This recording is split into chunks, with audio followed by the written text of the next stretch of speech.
What is going on, everybody? Jon Impemba here with Andrew Cooper. This is the Alarm Fantasy Football Waiver Wire Show, and maybe a little trade deadline talk as well here today. We're going to talk some moves that can be made to help improve your fantasy football teams as we head into Week 10. Coop, fantasy football playoffs are just a few weeks away. It is crazy to say. Most leagues, Week 14, Week 15, start a fantasy football playoff, so it is becoming to get crunch time here. Trade deadline possibly opening up some opportunities. We'll see if some other players get dealt. With Khalil Herbert going from Chicago to Cincinnati. Zach Moss can be done for the year. We see Jonathan Mingo going from Carolina to Dallas. I don't think that was the Carolina to Dallas trade many were expecting.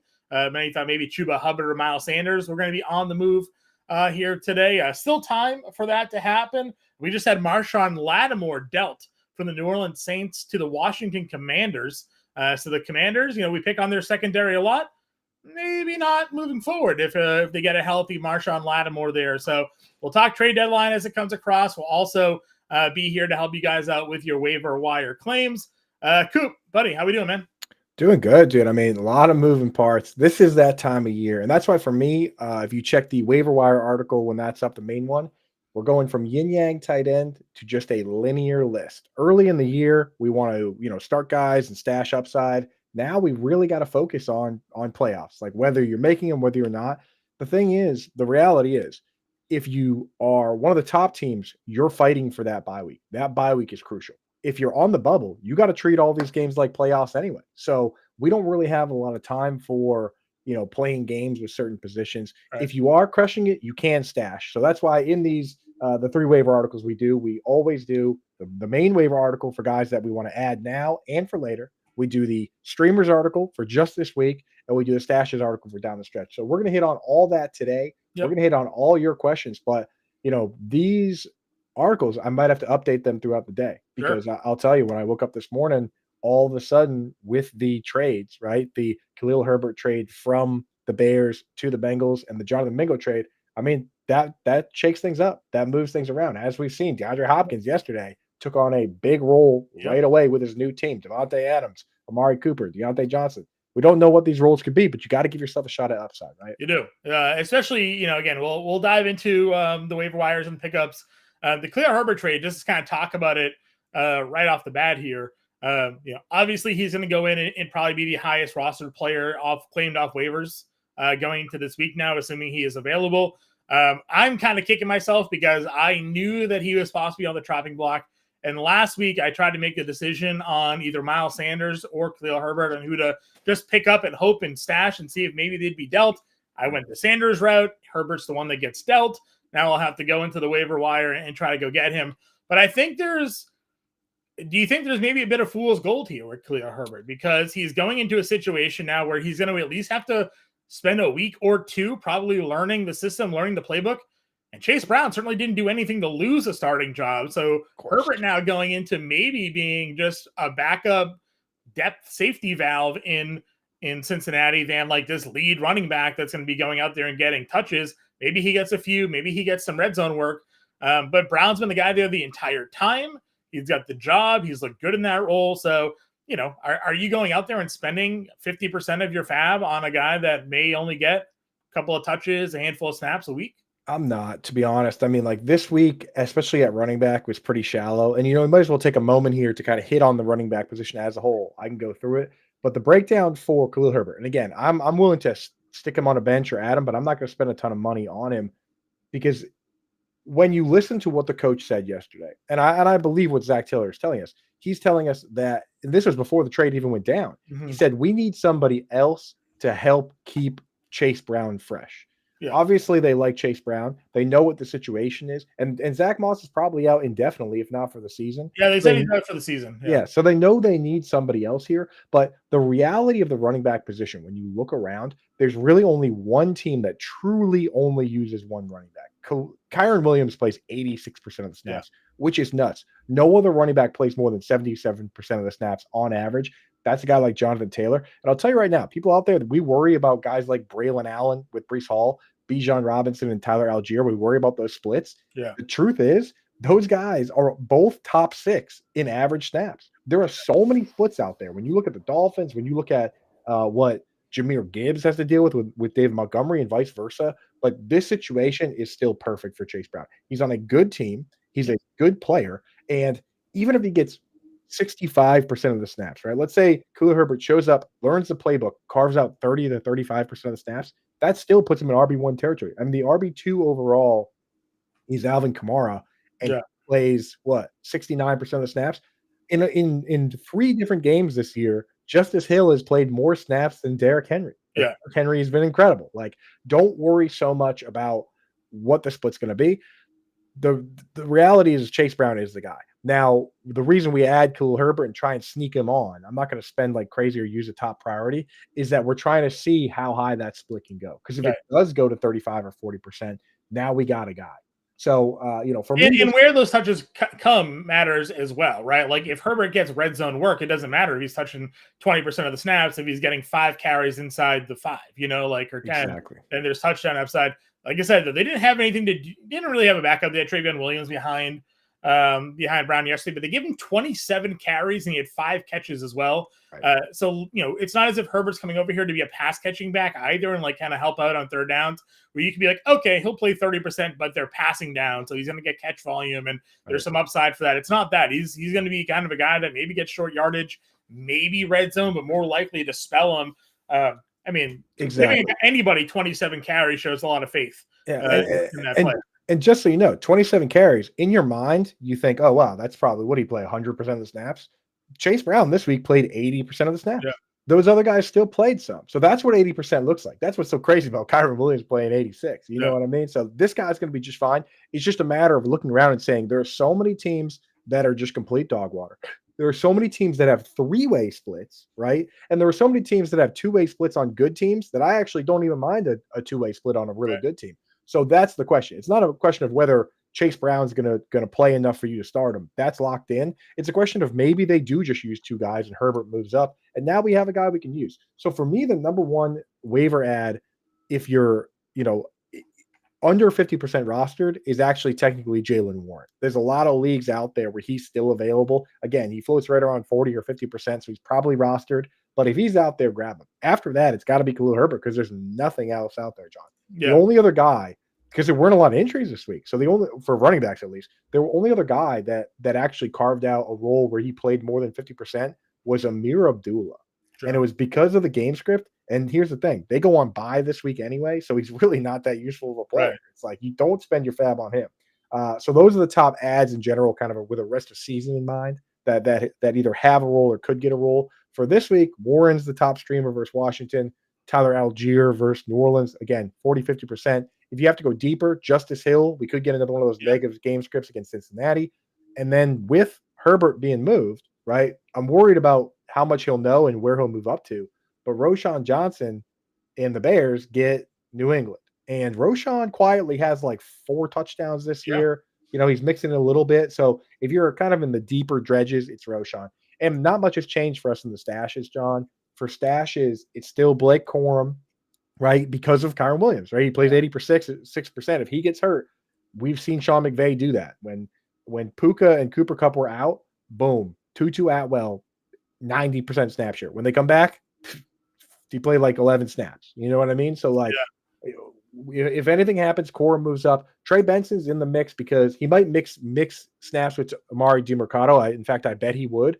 But that playoff schedule is so good for the Cardinals. We've been talking about in the show for a while now. They get the Patriots, the Panthers, and the Rams. So you got to look at that. Khalil Herbert's in the stashes article. Guys like Ray Davis, Braylon Allen have been in there. And technically you can. So this is a move I'm doing in a lot of leagues, John. Sure. I have claims in for.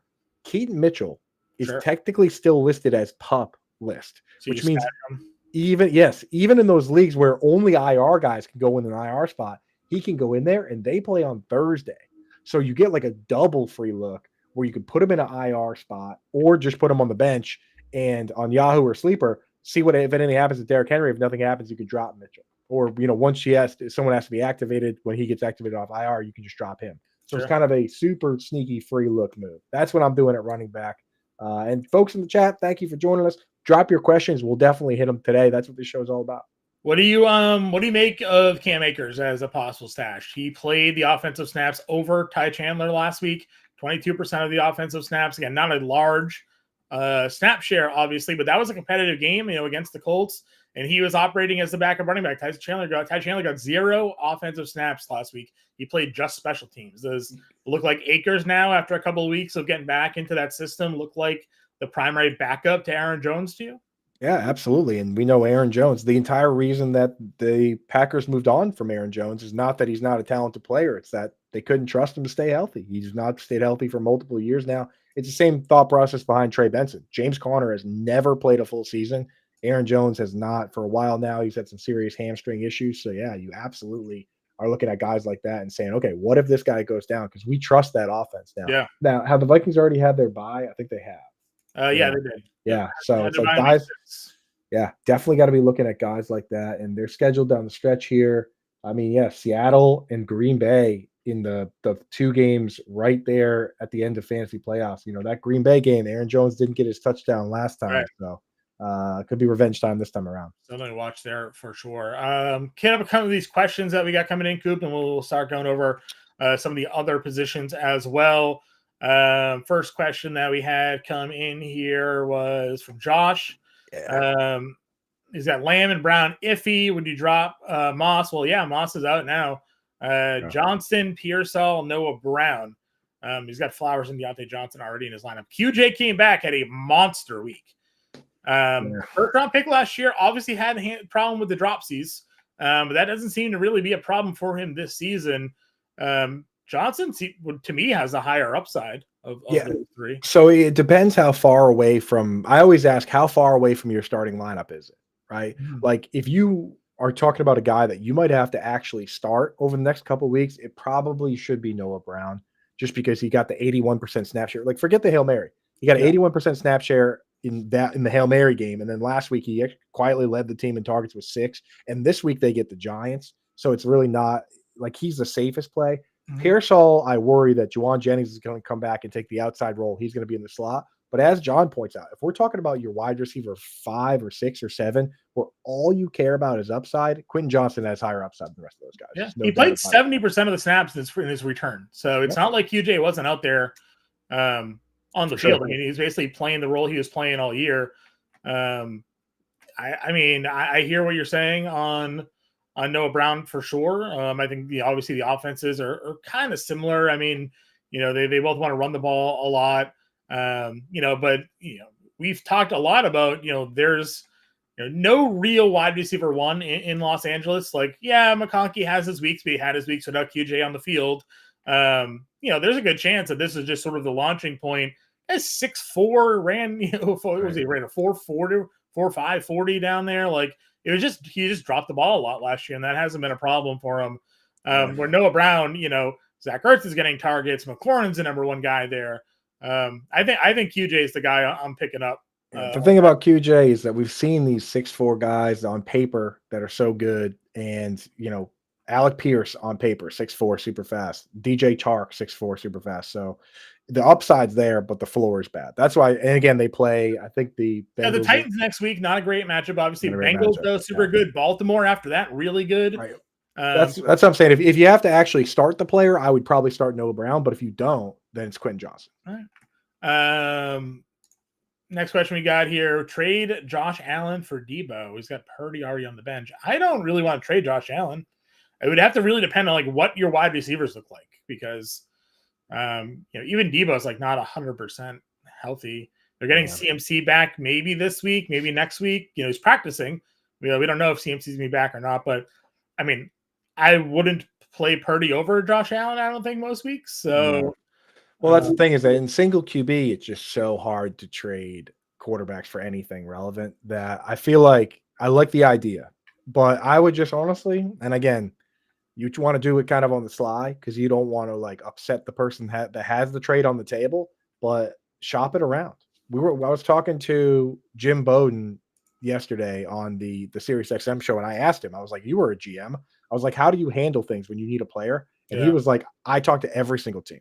Because you say, hey, I need a wide receiver who's available, and talk to every single team. So I would just say, hey, just mention out there, be like, hey, who's the best player you would give me for Josh Allen? And if you can't get a better player, I don't mind the move, John, just because it's like, yeah, the Bills do have their bye coming up still in week 12. This week they're getting against the Colts though. Like that is a prime matchup for Josh Allen. But it's a waste of Purdy's just going to be on the bench doing nothing, you know. So. Well, that's right. Well, I mean, he's been doing that all season, right? He's clearly had both quarterbacks on his roster. Purdy's on the road in Tampa Bay this week. Purdy's got the better matchup down the stretch, week 15 through 17. Rams, Dolphins, Detroit. Detroit at home, Rams at home as well. I know Detroit just got a much better upgrade at pass rush, but their secondary is still kind of garbage. So. Well, what if your wide receiver 3 is somebody like Lad McConkey? He's got Chase Neighbors as his 1 and 2. So you're not going to play. You're not playing Debo over either of those two guys. So let us know who your 3 is, because I think that's the question. Who goes in the lineup? Who goes in the lineup over? Because if you only start 2 wide receivers and you wouldn't even start Debo, then don't do it.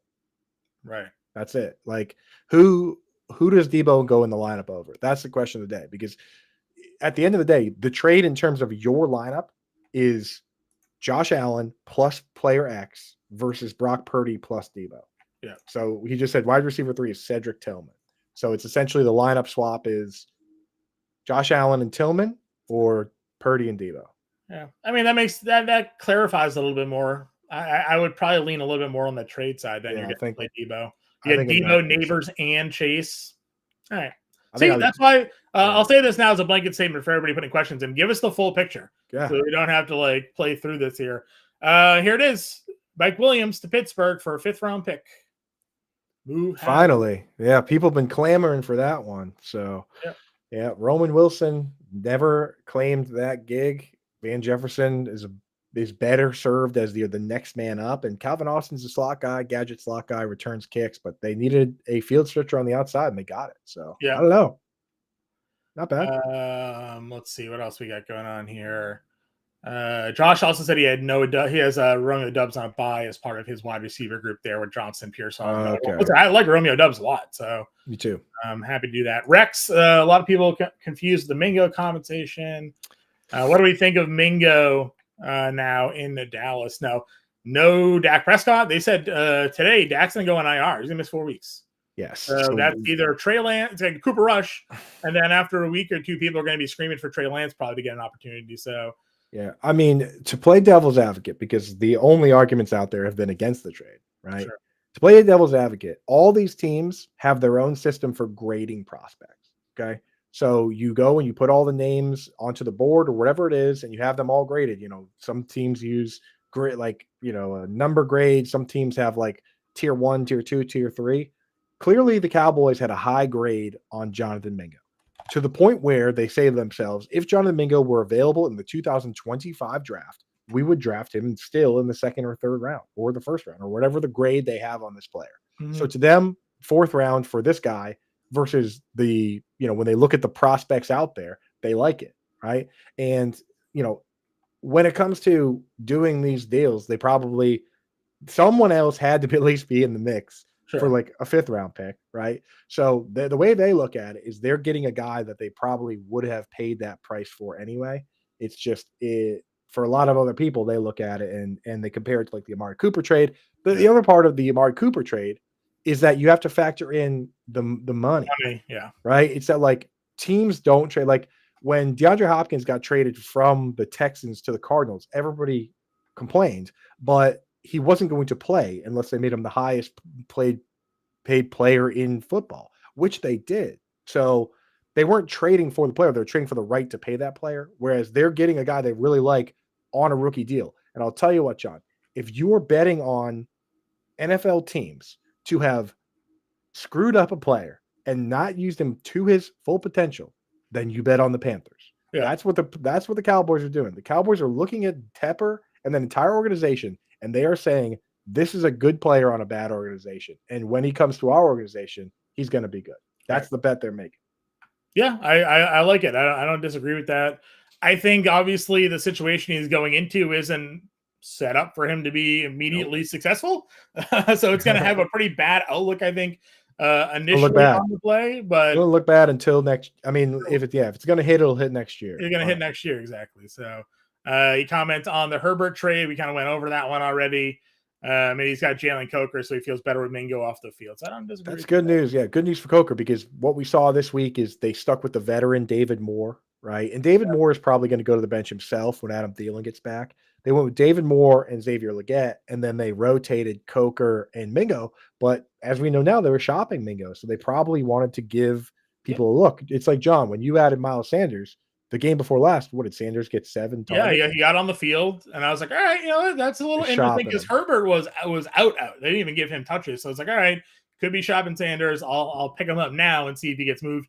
Still plenty of time. When's the deadline today? Is it 4 or 5? Yeah, it's 4 o'clock. 4 o'clock Eastern time. See if anything else gets in there. I want to. If the Panthers are going to be selling everything, I would personally love for them to sell Tommy Tremble if anyone was buying. Unfortunately, Sanders got on the field last week, though. You know, you and I went back and forth on that, and well, Tremble was out. Tremble was a late scratch. Yeah, so so Tremble didn't play enough to really get moved for anything. But like, I would just love because every time Sanders plays, he gets 5 targets. He's the best tight end on their team. So. Easily, not even close. Best tight end they probably had since our guy Greg Olsen. Probably Greg Olsen. I was trying to remember the tight end that I liked there. Was it Arnold? Was that his name? Oh yeah. It was it Dan Arnold? Is that Arnold? Now it wasn't Anthony Ferkser. Dan Arnold. That's Dan Arnold. right. Yeah. Anthony Ferkser, Dan Arnold, Cameron Brait. They're all the same. Dude, ever since they leaked that agent conversation, like this is a pass catching guy. And I was like, I'm all in. The agent crushed that. Yeah, and he was really good. And then they traded him to Jacksonville, where he was also really good there for a little bit. I know, dude. Now he's out of football. Hasn't played in 3 years. Can't block. That's the thing. All these guys that like the Mike Gesicki's of the world can flash for a moment until you try and ask them to block. And then they realize that they're only part-time guys. Well, let's talk tight ends here. You mentioned Mike Gesicki. We have a question on what to do with Sam Laporta. How are we going about the tight end position here? You mentioned obviously Jatavion Sanders as a guy to possibly be a look at. What do we do with Sam Laporta? Yeah. Now Jameson Williams is back, supposedly, at least for now, in that lineup. And then who are we looking at on the waiver wire? Because Gesicki, T. Higgins didn't practice again. This could be, I don't know, a real injury. It could be a holdout injury for him because again, he's on the franchise 1-year deal. Right. And Gesicki has blown doors now for back-to-back weeks. What do you think? Yeah, so I warned people with the Lions that we saw this twice. We've seen it a bunch of times in history, but 2 big examples were the Colts with Peyton Manning, where 1 year they went 12-4, very good year. He threw 49 touchdown passes. Then in the offseason, they focused on defense. They focused on the run game. And the next year they went 14-2, much better season. But he only threw like 26 touchdown passes because they were just steamrolling teams. He wasn't even playing. And the same thing happened with Patrick Mahomes. He took 12-4 team, 50 touchdown passes. The next year, they go 14-2. And once again, didn't need to throw as much. And that's what's going on with the Lions, is that the defense is better. The run game is solid. The game scripts are the easy wins. They're like making fun of teams. They're doing like certain, like trick plays and just letting David Montgomery throw a touchdown pass to whoever. Like, it's like they're winning the game so handedly, they don't have their back against the wall anymore. Right. So it is tough for Laporta. Also, he suffered a hamstring injury right before the season and an ankle injury right at the end of September. So you can't drop him, but you got to go for other guys, and potentially spot start over him. Out there for guys that I wouldn't do like a Zach Ertz because he doesn't create any yak and doesn't really have that kind of upside. But like Hunter Henry, can't ignore the fact that he's gotten, he's top 10 in targets. He's since Drake May took over, he's tight end 8 in PPR. That's in points per game and in just total points. Like he's only scored 1 touchdown, but that ties the team lead. I mean, for the Patriots, he leads the team in routes run, targets, receptions, and yards this season. And he's tied for first with 1 touchdown. So like Hunter Henry needs to be added. I don't know why he hasn't been added in one of the leagues. If you want just the safest play, safe but boring, Jonnu Smith, I mean, the offense is the same as the 49ers for the most part. So they have 2 wide receivers, a tight end that plays every snap, and a fullback with the 49ers. Jonnu doesn't quite play every snap because they have these other guys that rotate in, but Julian Hill is hurt. Alec Ingold is now also banged up, the fullback. And this past week, he played his highest snap share. And Jonnu Smith also top 10 in targets over the last 4 weeks. I mean, you can't ignore that. And Jonnu Smith also has the athleticism to break off big plays. So those are the guys that I would consider. After that, though, I'm just starting Laporta because it's like, who are you going to start? Tucker Kraft, who also is touchdown dependent. Yeah. Mark Andrews, very touchdown dependent. So it's like once you get in that range, you might as well just start guys on the best possible offense. For streamers, we mentioned JT Sanders. If Tommy Tremble's out, or maybe if he's not out, he's a streamer. If T. Higgins is out, Mike Gesicki is definitely a streamer. Unfortunately, Eric All, they confirmed Yeah. torn ACL. Yeah, so he's done, and that sucks because that guy has battled so many injuries, and he looked pretty good as an inline tight end. Drew Sample will play inline tight end.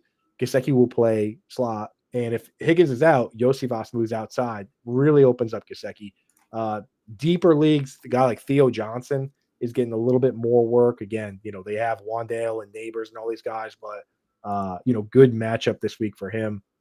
And then the stashes, Henry's the top stash regardless. JT Sanders, also Chikakonkwo is on the stash radar, John, as a guy who, they obviously traded Hopkins.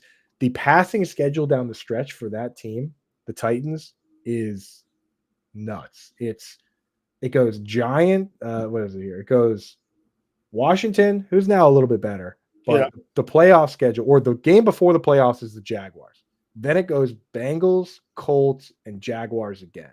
So over the last 4 fantasy weeks, they play the Jaguars twice. That's kind of all you need to know. Yes. But also, there are none of the bad matchups in there. So that's how I'm rounding out the tight ends. Okay. Some additional questions we got coming in here. Gridiron Guru got 3 wide receivers and a flex. He's looking to trade away Jamar for Puka and Bowers. He's got Debo, Devonta, Ladd, Adunze, Gibbs, Connor Warren. His tight end is Singletary. So he's looking to, tight end is Kincaid. So he's looking to upgrade from Kincaid to Bowers. What are your thoughts here on that? I think it's too risky, man.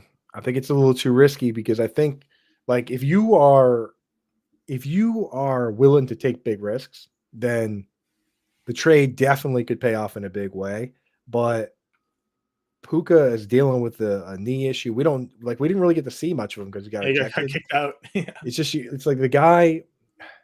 It's one thing if he hurts his knee in the preseason, and then in week 1 he plays and he misses 6 weeks. It's another when that guy tweaks his knee again. That's when you got to start saying, okay, like if you make this trade and he gets hurt, there's no one to blame but yourself. But if he comes back and he's himself, then you might win your league. I just don't feel like it's necessary to go that crazy when you have Kincaid. Okay. Would you rather have Chase and Kincaid or Puka and Bowers? I mean, the ceiling is certainly higher for Chase, I think, right now. Chase this week could score 5 touchdowns. Yeah. If T. Higgins is out and they play in the Ravens and Joe Burrow threw 5 touchdowns last week, he threw 5 touchdowns last time they played the Ravens. Like Chase is the smash. I mean, Kincaid had 10 targets last week. He's had at least 6 targets dating back to week 4. So he's very much involved. Now, again, no Amari Cooper last week probably helped the target share bump up. I think what people are having, Coop, is a little, and it's, we're deeper into the season now, but it's like tight end regret, spending up these high draft picks on Kincaid and Laporta and Andrews, who's starting to come around a little bit. Kelsey finally paying off for fantasy managers over the last couple of weeks here, but people who spent the high price tag on these guys, and now they're like, well, they're not performing any better than some of the free agents. Do I look to trade away? But I don't think trading Jamar is worth the difference to Bowers, Kincaid, in my opinion. So. I think you're fine, dude. And the thing is, like, last 4 games, Bowers has 35 targets, Kincaid has 28. So it's like, it's not like it's crazy, if you're gonna do that, then get a bigger upgrade at wide, like get a more safe wide receiver, I think. Jerry wants to know, drop Prescott and then pick up Stafford, Goff, Nixon, Darnold. I mean, there's no better matchup for Darnold this week. It's the Jacksonville Jaguars. So pick up Darnold if that's who your move is, for sure. If you're looking for someone to play maybe after Darnold, I think you can take a look at Justin Herbert possibly. He has got a couple of good matchups coming up for him. Again, if you're just sort of looking to play the stream and stash game, again, I know we look at that Chargers offense and we're less than excited about its passing prospects. But if QJ is going to be back and be productive this week, week 10, they have Tennessee, not a great matchup. Play Darnold. Then home versus Cincinnati, home versus Baltimore. those are two very bad pass defenses. So Right. you got home matchups. They're traveling to Los Angeles there. So play Darnold this week. And then if Justin Herbert's available, I kind of like him the next couple of weeks as a staff option there as well. Right. With that and with that quality of players on the wire, I think John's right that you just stream. Play the matchups. Because there's some leagues that are so deep where it's like, okay, you got to grab Knicks because anyone with upside is going to be owned. But in a league like that, it looks like you can just play matchups the whole way. Yeah. So that's kind of the way I would go. Bo Nix, obviously this week they have in Kansas City. Doesn't feel like necessarily a great spot. Then home versus Atlanta, maybe week 12, but on the road versus Las Vegas. Week 17 in Cincinnati. Week 15 home versus Indy is pretty good for Bo Nix. Wish that they were not on the road the final 2 weeks. So if you are to get into the championship, you got road Chargers, road Bengals. Road Chargers is not a good spot for Bo Nix, but week 15, week 17, pretty good for Bo Nix. So you can certainly play the mix and match game at the quarterback position. Coop, talking about some of your top streamers at the quarterback and top ads, Bo Nix is one of them. Our guy Drake May, though, what are we thinking? Almost 100 yards rushing last week. You have TikToks and videos for going back to like week 3, being like, stash Drake May. I'm trying to tell you, Drake May, the rushing upside is there. Nobody ran more than Jaden Daniels than Drake May. Well, now we got this spot. Now they're in Chicago this week. Not an easy spot. But again, they got the Colts on there. They got the Chargers on there. They got some better matchups possibly for Drake May coming up. Again, yeah, and that's where I'm at. Is like in my main waiver article, you make the assumption that these guys, like a lot of the top guys, like even the Staffords and Goffs, are rostered in over 50% of leagues, right? So if you have a waiver wire like that, then maybe you just play matchups. But in most leagues where it's like anyone over 50% is rostered, Drake May is still out there, and he's rostered in under 25% on all platforms. And we were worried that maybe he would play a little differently or take it easy. Now he comes out, he ran more this week and for more yards than he has all year, 8 times. I mean, all you have to do, and this is what we talk about with the Konami code and the rushing. I earlier this offseason, I did a study where I was like, okay, let's find the bar for the amount of times that you need to run to safely have a QB1 range floor, right? So I was going through, and basically, if you play at least 16 games and run at least 90 times over the last 20 years, John, every one of those players except for one has been a QB1. And the one exception was 2014 Colin Kaepernick, right? So Bo Nix right now is on pace to run like 107 times. And he's QB8. He's QB8 in fantasy, and it really is that simple. You get that kind of upside. He's not going to catch a touchdown pass every week like this week, but Drake May is not going to hit that number because he was benched for the start of the season, but he's running at least 6 or 7 or 8 times. That's all it takes. So guys like that, you have to add. John already hit on kind of the mid-tier streaming options just now with Goff and Darnold and those guys. If you have to go deeper than that, right, we're looking at Daniel Jones against Carolina. I worry that, he could be benched at some point, but is he really going to play that bad enough against the worst team in the league to get benched? And I mean, it's just been such an easy matchup. So there is some risk to it. I think that Drew Lock does deserve a chance, but they came out and said Daniel Jones is going to start. So we expect him to beat Carolina. And then, when you got to look at the bye weeks, right? Some people get impatient. People might have dropped Brock Purdy. Probably not, but maybe. But a lot of people dropped Russell Wilson. And I know Washington is better. They're getting better every week. They just made a trade. But Russell Wilson's been good himself, and he's willing to run a little bit. So deep cut plays there. And then for stashes, if you're in like a super flex league, I am looking at Drew Lock. And I'm saying, you know what? I think Daniel Jones deserves to get benched. And if Drew Lock gets a shot, maybe they keep giving the vote of confidence to Daniel Jones. I know, it's so annoying. But if Drew Lock gets the go at some point down the stretch in Superflex, he'll be throwing to Malik Neighbors. He'll be throwing to Tyrone Tracy and the gang. Also, Will Levis. I got to say, again, where you're desperate, I mentioned earlier on the show, that schedule, Jaguars twice, Colts, Bengals. Like, if Will Levis gets back in there, then he could be an option. If Mason Rudolph keeps the job, he could be an option. We're talking deep 2 QB leagues, with a super flex type situation. But that's the deepest it gets, John. Unless you got somebody deeper than that, I guess, stash Justin Fields, stash Malik Yeah, I mean, Willis, it's the Anthony same, Richardson. it's the same thing you're doing with the running backs, right? Like you're just picking up guys on rosters and saying like maybe an injury happens and like this Yes. guy just like, but there's not like a very obvious and clear path to playing time, especially at the quarterback position. There's like no path to playing time unless an injury or change makes, at least positionally, there's a chance a guy gets on the field 20% of the time, whatever, maybe make some plays or something like that. It's super so injury handcuff wise, who would be your favorite out of Malik Willis, who played well when when Jordan Love was out, yeah. Justin Fields or Anthony Richardson? Probably Fields. Yeah, probably Fields. I think it's a better team to be part of there. And he was good, like for fantasy. Okay, he was good. He was actually good, just flat out good. Like, he was was good enough for fantasy. He had that 30 fantasy point game or something like that there. Malik Willis just can't throw the football. Like just at least Fields can try. He looked okay. He looked yeah. I mean, they ran mostly with him, but yeah. Got it. I will say that to your point on Drake May, just his per game averages spread over a season would have him on pace for 71 carries, 711 yards rushing. So awesome. if you like a running back that is per game averaging to be on pace for 700 yards rushing, which would be top 3 rushing quarterback in football, that is what Drake May is on pace for here. Let's see. Let me just say, let me put my Patriots homer hat on for 1 second, John. If any other quarterback, if Patrick Mahomes made that play he made to put that game into overtime this week, where he scrambled around all over the place and found the running back with 0 seconds on the clock, it would be everywhere. While getting crunched by 3 guys. Right. Like people don't even know that play happened because nobody cares. And the Patriots lost in overtime anyway, but that play was sick. So shout out Drake, man. It was. He had a couple of good throws there. He had a great throw to Demario Douglas. He rolled out, hit him on the sideline, like great play.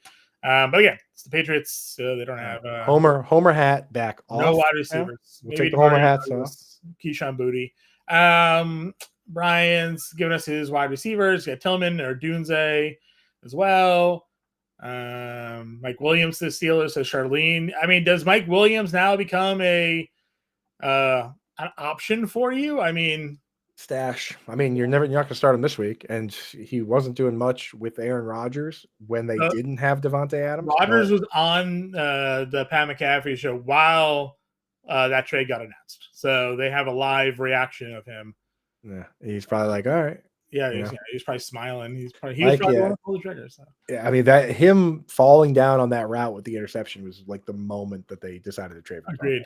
Kept popping in here. Fargo's own Dan Arnold. Yeah, man, Dan Arnold's great. Out, dude. Shout out Dan Arnold. Would you trade Kareem Hunt for T. Higgins? I have Saquon, JT, Chubb, Tyrone, Tracy.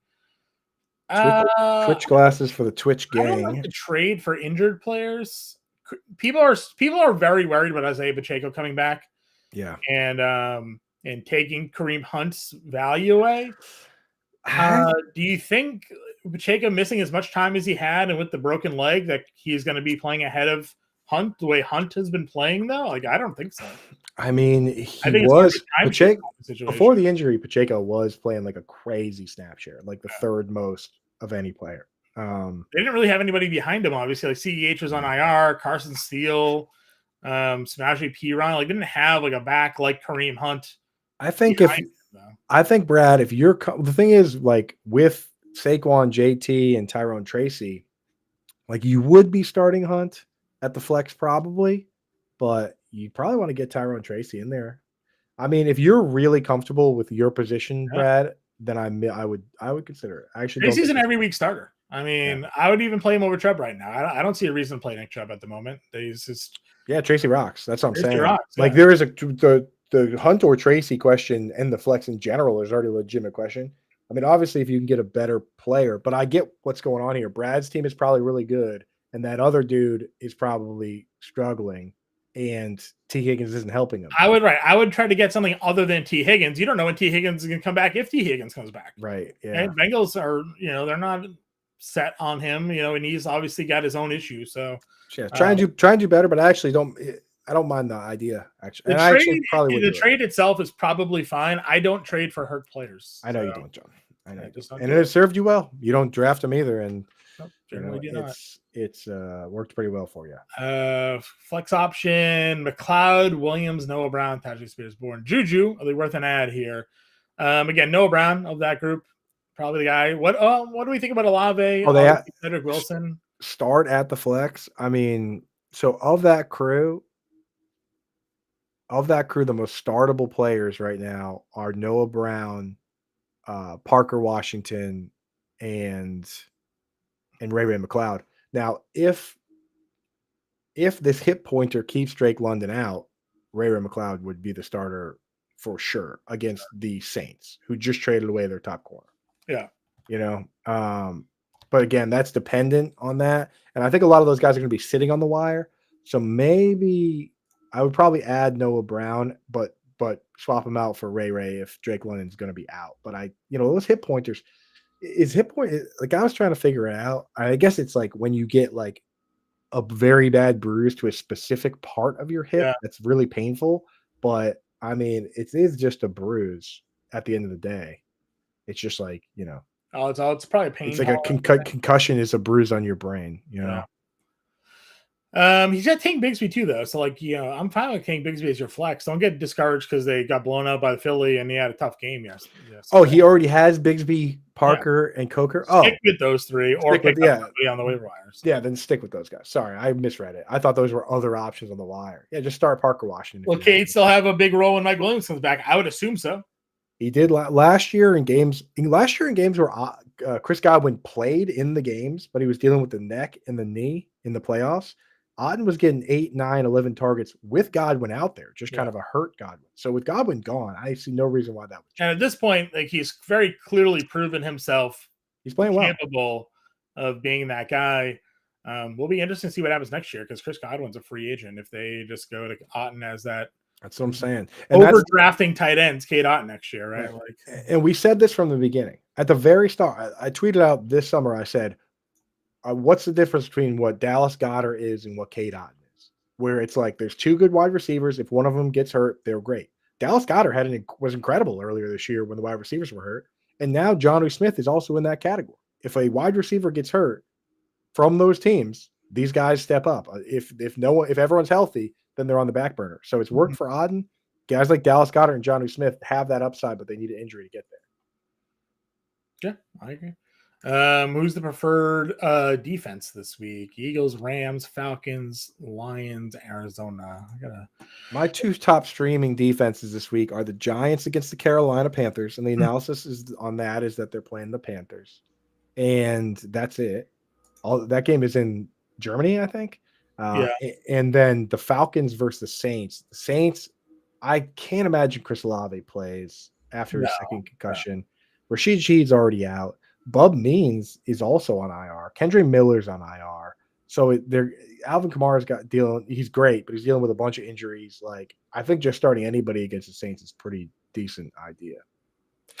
The Lions are still out there though, huh? Lions on the road against Houston Sunday Night Football. So maybe not then. Obviously, Houston's missing all their wide receivers, but there's still that. I actually noticed that the Lions were available in one of my leagues too, which is Eagles. Eagles are on the road, but against Dallas, who could be without CD, they're going to be without Dak Prescott. Could go Philly here. I was starting the Eagles this week in a couple leagues. I've been starting. Eagles are probably a pretty good spot there, and then the Rams are home versus Miami. Probably not going to go there. I would Eagles. I think Eagles is the best way to go. Yeah, but Falcons next best. Herbert, Tua, Dimes, or Knicks with Love on the bye. I think we said for this week. I mean, it wasn't Herbert. Tua's like the Rams. I mean, I don't mind Tua versus the Rams. Danny Dimes has the Panthers. I'd probably just start Tua against the Rams though. Yeah, Tua. I don't trust.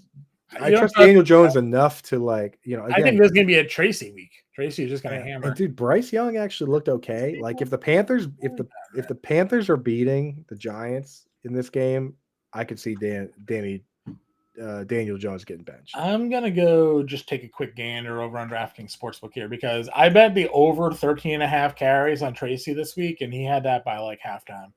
I'm just going to see if they got an early line on touches. If they got check that out. We got good to get some early betting done if you got a cheap line because they're going to run a lot against Carolina. Sneak him in there, man. But yeah, I like Tua. I think I like Tua there. Tua's got the receivers. I'm good to go in there. Or just, I mean, like Bo Nix has because the thing is, you don't want Bo Nix because it's not a good matchup, and you're going to just go back to starting Jordan Love after. So it's like it's a 1 week start. I do like the upside for Nix long term, but like you're not going to use him. Yeah, the only rushing attempts probably have is Chase Brown of 50.5, which may go over against Baltimore. 50.5 is not bad. Yeah. All right, so we got how high are we in Cortland Sutton? I mean, listen, if Bo Nix is going to do this, we already talked about the next couple of weeks. Bo Nix has some good matchups. He's got some good matchups at the end of the season. Cortland Sutton is, we've always said, it was the best wide receiver on that team. They just needed to sort of figure out how to get him the football the last 2 weeks they have. I mean, listen, he probably profiles more as a wide receiver 3, but he can certainly be your wide receiver 2. Just know that there is some risk still involved with Bo Nix as your starting quarterback.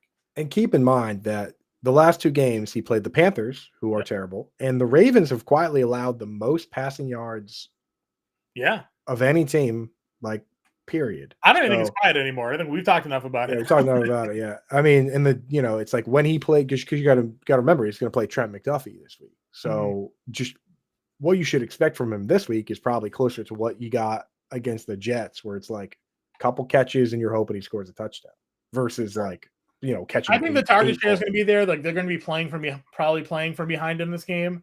McDuffie's been so good though. I agree, and we were worried about Marvin Harrison Jr. with the Johnson matchup last week, and look what that happened. He just completely took him out of the game. Faceplant, yeah. Yep, completely took him out. He's killing me. he's killing me, dude. A lot of people. Listen, those who long term, obviously, will say, but there was a lot of people, analysts out there that said I would take Malik Neighbors over Marvin Harrison Jr. in the draft. They were saying a lot of people were saying that. Those people were getting chastised. How could you dare say those things? Imagine. And Neighbors is having the season. Well, dude, everybody called Steve Smith crazy for saying he was like, everyone likes Corey Davis. I like Cooper Kupp. And everyone was like, you're crazy, dude. Because everyone did like Corey Davis. I like Corey Davis. I don't remember anybody not liking Corey Davis. No, Corey Davis had a good year with the Jets that one time. And then the Titans. So. Right. He was a good blocker. Yeah. Tipton or Cedric Wilson if you're picking a Saints? I'll go with Tipton. I mean, he got 4 targets, didn't catch any of them, but he played 75% of the snaps 2 weeks in a row. And with all the injuries, like they can't even bench him if they wanted to. Yeah, Wilson's the outside receiver, obviously, in that situation. So Wilson's not doing anything. Wilson, if they liked Wilson better than Tipton, then Wilson would have been playing ahead of Tipton the last 2 weeks. Sure. Sort of. What if he was just the backup to Olave? Bub Means is the backup to Olave. Bub Means is that. That's what I'm saying. Is that like, where's Wilson? Why did Wilson play ahead of Bub Means? Well, Means was out last week, so now he's the guy. Why'd they sign Marquez Valdez-Scantling? That's a good question. That is a better question. I would agree with you. 2 quarterback league for Abel here. Currently starting Carr. Would you trade Dobbins for Mahomes? Yeah. I would. Chase Brown. What's your 2 QB league? Who's trading Mahomes in a 2 QB league? Seems crazy. What is solid? Well, tell me what solid RB depth means as well. Right. Would you also be willing to take Chase Brown or Jaden Reed? Well, don't trade Chase Brown. No. I mean, if you're deepest at running back, then trade running back. But I much prefer to trade wide receivers away. Yeah, I'd be okay with trading Jaden Reed. Let us know if you're still in the chat. Like, what's your roster comp look like? So we can yeah. I would probably trade. I would for sure trade for Patrick Mahomes in a 2 QB league if you're starting Derek Carr right now. Who the hell is trading quarterbacks? Who's trading Patrick Mahomes? What do they have on their team? That's what I want. I don't know, man. First place team looking at target last place team has Samuel, Richardson, Tua, Neighbors, and Adams. I have Purdy and Mahomes starting. What are you asking? I mean, I think Rex is trying to. He wants to know. We should tell him who to trade for who. Is that what's going on here? Yeah. First place looking to target last place. I mean, like Richardson, is this Dynasty Rex? Because like you wouldn't trade for Richardson. Flex PPR first down scoring. It's got Debo, Richardson, Tua, Neighbors, and Adams. I mean, I'm not looking to trade for. I think the Neighbors. Yeah, I would go after Neighbors or Adams, given who you're starting. But yeah, I mean, I mean, either one, Neighbors or Adams, would be an upgrade over Sutton. Yeah. I mean, you're starting all those guys. I mean, Keenan Allen would just get cut at that point. Right. So yeah, I mean, I wouldn't trade for Richardson. So, and I'm fine starting Purdy and Mahomes. I don't think you need to go upgrade to our Richardson there. So. Did we hit the wide receivers for? No, let's do it now. Let's Okay. talk to me about your top wide receiver ads this week. And again, these are all available with write-ups for everybody. We have the main white waiver article, and then the streamers for just this week, and then the stashes. So my top ads are Jalen Tolbert right now with CeeDee Lamb banged up. I know.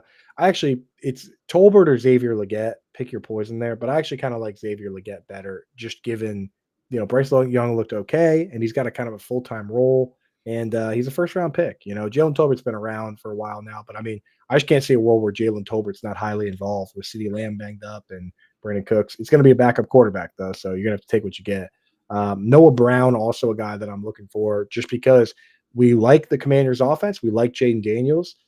No one has emerged as the wide receiver 2 as of yet. Yeah. He's last 2 weeks, 81% snap share and then 6 targets. Streamers, Raven McLeod against the Saints with no – Raven McLeod is already a guy that gets a couple targets and at least a carry virtually every week. So he's always been on the radar. Mm-hmm. Demario Douglas, I tweeted this out earlier, John. In games where he's been targeted, he's either had 3 targets or 9 targets. Nothing in between. Nothing in between. So he has 4 games with 3 targets this year, 4 games with 9 targets. I mean, he's the best wide receiver on the team. I mean, I think Kayshon Boutte might be the most talented wide receiver on the team.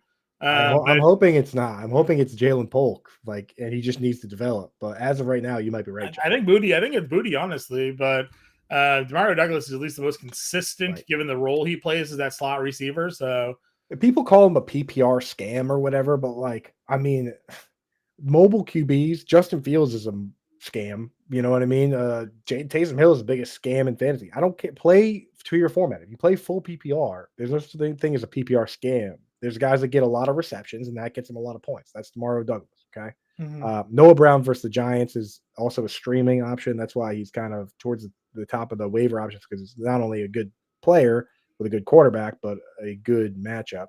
And then there's the guys that we always can use. They're always just there. Like Demarcus Robinson will always be there for you, whether he's the wide receiver 3 or wide receiver 1 or wide receiver 2. He seems to do the same thing regardless of whether he's the top guy or whether he's the third guy. In fact, he seems to do better when he's the third guy. When he's when everyone was hurt, he was actually not good. For stashes, we're stashing, Brown, I mentioned, Mason Tipton, just to see what things look like. Jonathan Mingo now becomes a stash because Jerry Jones doesn't want to look stupid, and he makes it pretty clear to everybody involved, don't make me look stupid here.